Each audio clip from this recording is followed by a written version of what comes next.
এক 30 বছরের সুন্দরী ভদ্র মহিলা বাসে করে বাড়ি ফিরছেন তার বাচ্চাকে স্কুলে দেওয়ার পরে। পাশের সিটে এসে বসলেন এক ভদ্রলোক। প্রায় দিন সেই মহিলাকে দেখেন একই সময়, তাই আজ জিজ্ঞাসা করেই ফেললেন, ম্যাডাম আপনি কোন অফিসে কাজ করেন? আপনি ওয়ার্কিং নাকি হাউস ওয়াইফ? ম্যাডাম বললেন, হ্যাঁ অবশ্যই আমি ওয়ার্কিং, 24/7 কাজ করি। ভদ্রলোক উৎসাহের সাথে জিজ্ঞাসা করলেন, সেটা আবার কোন অফিস? ভদ্রমহিলা বললেন, আমি আমার বাড়ির ফার্স্ট অ্যালার্ম, যার আওয়াজে সবার ঘুম ভাঙে। আমি আমার বাড়ির কুক এবং তার সাথে ওয়েটারও বটে। আমি আমার বাচ্চার জন্য টিচার এবং 24/7 তার বডিগার্ড। আমার হাজব্যান্ডের আমি পার্সোনাল অ্যাসিস্ট্যান্ট।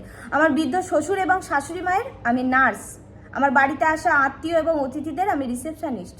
কোনো অনুষ্ঠান বাড়িতে সেজে যাওয়া মডেল আমি। আমি আমার হাজব্যান্ডের পুরো জীবনের সিনেমার হিরোইন। আমি 24/7 কাজ করি। মাসের শেষে কোনো স্যালারি নিই না। তার সাথে আমার বছরের শেষে কোনো স্যালারি ইনক্রিমেন্টও হয় না। আমার কোনো হলিডে থাকে না।